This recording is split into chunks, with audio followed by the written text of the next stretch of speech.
Right. Fana, How are you, man? cheers, brother. Cheers. It's wonderful to see you.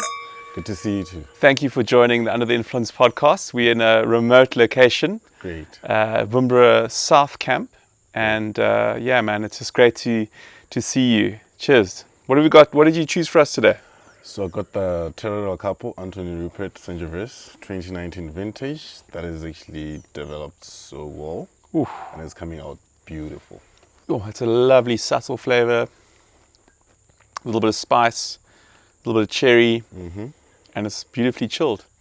Beautifully chilled. So, Fana, it wasn't too long ago where you were in Gaborone, Yes. not necessarily tasting great wine, but potentially breaking a few glasses. Tell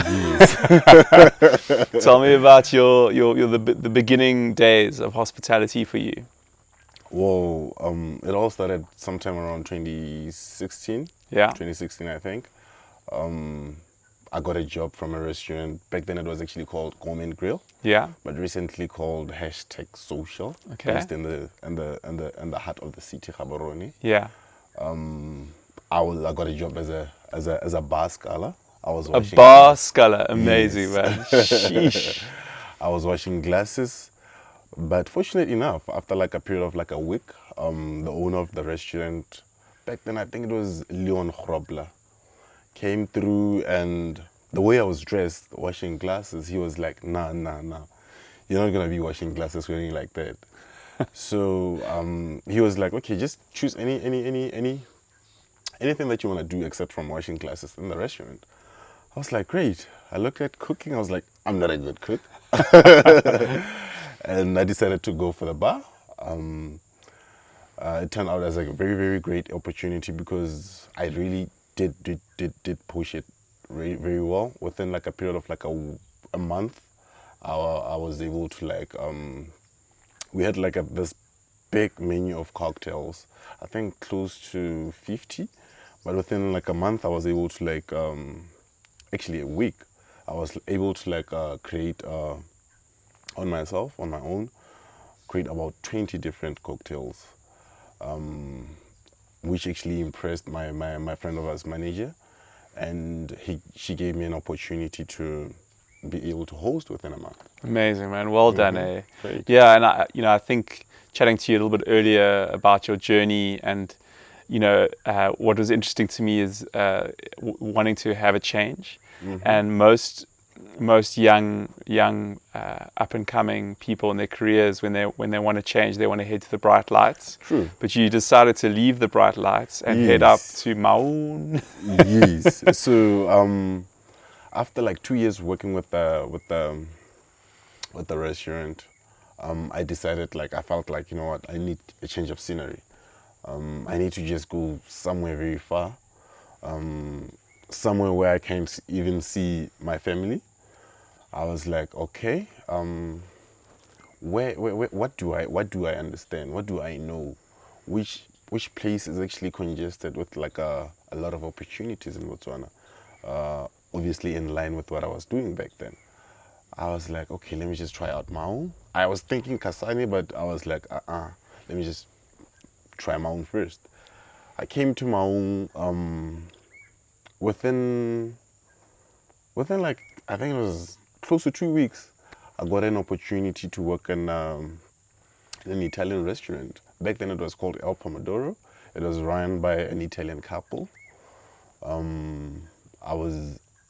got an opportunity to be a part of the front of house team. I was working as a waiter. Fortunate enough, within 3 months, period of like 3 months, I got an opportunity to get a promotion. I was given an opportunity to lead the team as a front of house supervisor, which is good but a bit challenging because it was actually the first time working as overseeing the team. But it was something that actually I always look back to and say, you know what, it actually groomed me. It gave me a lot of responsibility. It was foundational. The foundation, and it was so it's, I always say it's crazy because I had an opportunity to taste some of the Italian wines which I didn't even understand. You know what I mean? I didn't understand, and back then I only knew about 7 different varietals of wine. But fortunate enough, I got an opportunity to meet this guy called Shane Hedges in one of these beautiful Wednesdays that I never forget. He came through with the wife and these two other ladies, and we had a really good chat. I was serving him. He actually made a booking in the morning, and I was serving him. And it's from there he actually came around Saturday. I remember I was just running around in the floor, and it was quite busy that day, and I was working alone. This guy actually, the security guy that we had at the restaurant, came through, and he said, "There's a guy looking for you outside." I wasn't paying attention at first, but I was like, okay, let me just go here, because this guy was trying to talk to me earlier on, but I couldn't hear what he was saying. Patient enough, this guy sat outside, Shane Hedges. He sat outside for a good 30 minutes because I was running around the floor, right? And he told me that I have a job for you, so just come to my office on Monday. It was Saturday that day, and Saturday, it's crazy because I have to call. I mean, Monday morning, I had to call in sick at work just to go hear this guy out, right? And he told me that he has a job for me. Fortunately enough, it was actually a bar manager slash a friend of our supervisor. But this was something way too different, something that I've never tried before. Was this mobile safaris? This was a mobile So safari. I think setup. anyone that's worked in mobile safaris knows the title means you do everything. Yes, yes. And it's crazy because you do room orientation. Yeah. You do the bar, you announce food, you do a lot. Yeah. You set up the camp, and you'll travel from like your central Kalahari up to the Chobe National Park, sitting in different areas, and you break up camp. You break it up in the morning. In the evening, when the guests arrive in a different area, you have to all be set, wall set, ready for them. Yeah, I did that. It was quite a great experience. It was quite a great experience that I love talking about it because it also assisted in growth and exploration of the beautiful delta that we're sitting on. Yeah, I mean, I think a lot of incredible leaders in this industry have done mobile safaris, and I think you learn one of the arts of hospitality, which is hosting guests around the fire and really engaging with them. But I want to skip a little bit ahead, Fana, because you've been one of the individuals that we've had the privilege of working with and training, who's really jumped at opportunities. You smashed our Wine 101 course. You were one of the first team members to go through our masterclass program. And you also visited us in Cape Town on one of our wine advisor courses. When did the wine penny drop? Like, when did you think to yourself, this is a part of hospitality that I can really dig into and be passionate about? So after joining Wilderness, I think it was after. So I met this guy called Alfred. Yes. Who is actually the first sommelier that I know. I didn't even know what sommeliers are. And then I met Alfred, who used to be my boss in at Mombo. And mentor. Which is a mentor as well. And within like seven months of joining Wilderness, they actually saw something in me that I didn't know I have. I was given an opportunity to go visit Under the Influence in Cape Town, travel through different wineries that we actually supply the wines. Actually, we serve our wines, we have our wines. It was such a great experience, and it kind of like dragged me into the wine world, because after that trip I was like, what? There's an opportunity here, and I'm always curious to learn and eager to learn new things, and wine was something that I got introduced to. I came back to Botswana, went back to the bar, Mombo bar, and I told Alfred straight into the face that I'm gonna be you one day. Awesome. And I really pushed. I started reading a lot about wine. It's great because Mombo had like almost 150 different bottles of wine, Yeah. different varietals, different wines. And thanks to Under the Influence, because they also gave me an opportunity to enroll on the online 101 and the master class as well. Hey, you've got a few weeks left to finish those masterclasses. Yes, trust me, I'm hammering them. I'm hammering them in a few weeks, and I got so fascinated by how wine was, how different wine was, and how the winemakers actually.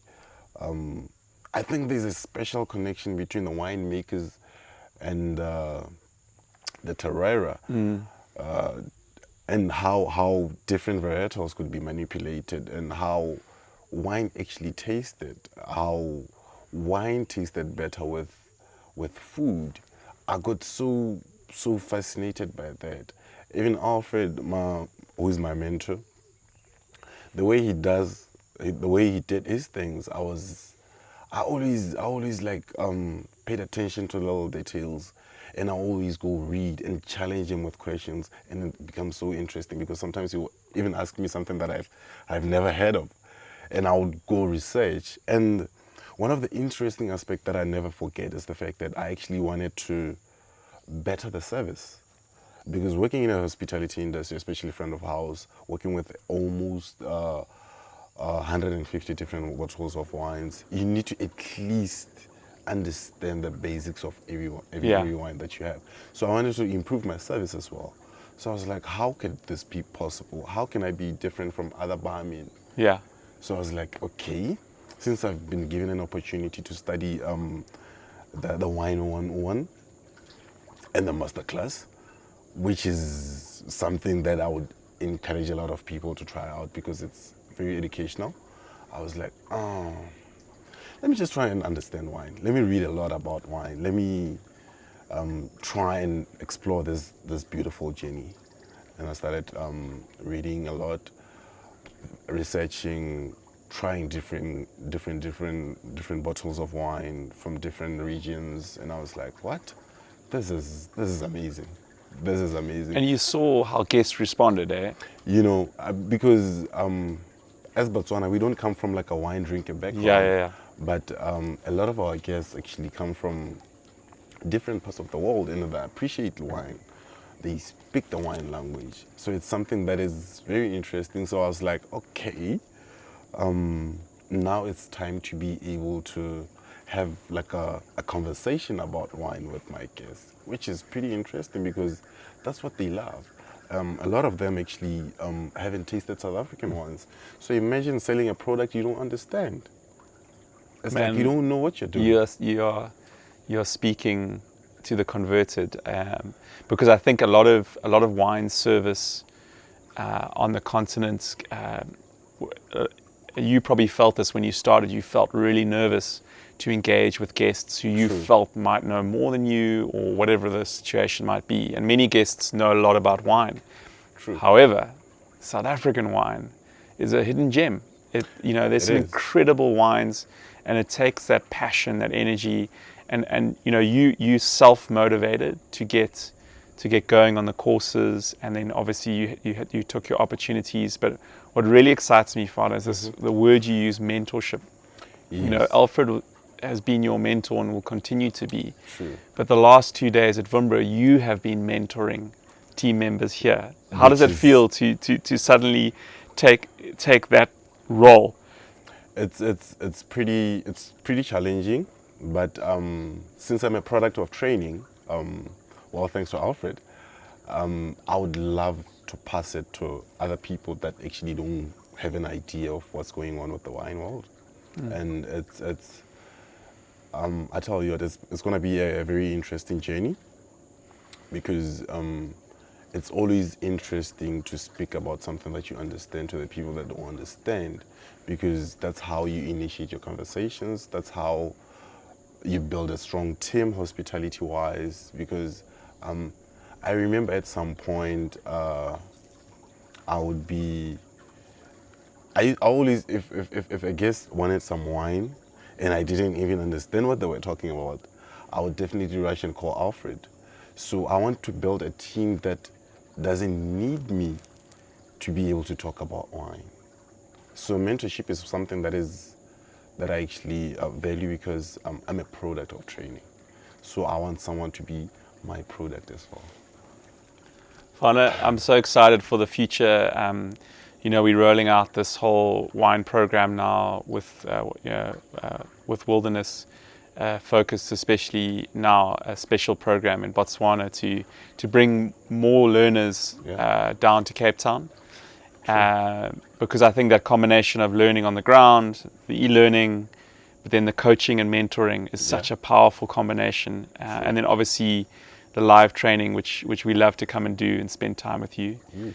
But I just wish you all the best, and we support your learning all the way. We've got some really cool new courses coming out. Oh, I'm looking forward to And the best thing about it is it will enable you to coach and mentor even more of the Wilderness team. Great. And help you grow in your career. Great. You are an inspiration. You also fed me some incredible wines the last few days. So here's to you, brother, and good luck. Cheers. Cheers. Thank you. Thank you.